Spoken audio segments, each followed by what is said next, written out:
Hi అండి, welcome to Sophia talks. ఈ రోజు వర్కింగ్ ఉమెన్స్ కి అండ్ రంజాన్ వస్తుంది కదా, రంజాన్ లో ఉపవాసాలకు ఉపయోగపడేలాగా ఫ్రోజన్ చపాతీ ఎలా చేయాలో చూద్దాం.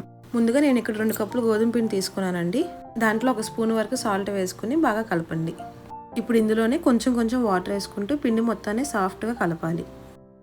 పిండి మొత్తం బాగా కలిపాక ఇప్పుడు అందులో కొంచెం ఆయిల్ వేసుకుని పిండి మొత్తానికి బాగా పట్టేలాగా కలపాలి. కలిపిన పిండి డ్రై అవ్వకుండా మూత పెట్టుకుని ఒక పావు గంట పక్కన పెట్టుకోవాలి. పావు గంట తర్వాత పిండిని ఇంకోసారి బాగా కలిపి మీకు కావాల్సిన సైజులో బాల్స్గా చేసుకుని ఉంచుకోవాలి.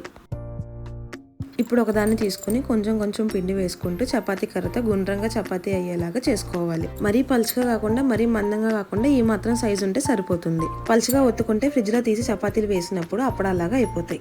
ఇప్పుడు ఒక ప్యాన్ మీద చపాతీని వేసుకుని ఫ్లేమ్ని సిమ్లో పెట్టి ఒకవైపు అంతా ట్రాన్స్పరెంట్గా అయ్యేంత వరకు కాల్చుకోవాలి. రెండో వైపు కూడా ఒక 30 to 40 సెకండ్స్ వరకు కాల్చుకుంటే సరిపోతుంది. ఇవి మొత్తం చల్లారాక ఏదైనా ఎయిర్ టైట్ బాక్స్లో పెట్టుకుని ఫ్రిడ్జ్లో పెట్టుకుంటే 15 days వరకు ఉంటాయండి. అదే డీప్ ఫ్రిడ్జ్లో పెట్టుకుంటే 2 months వరకు స్టోర్ చేసుకోవచ్చు.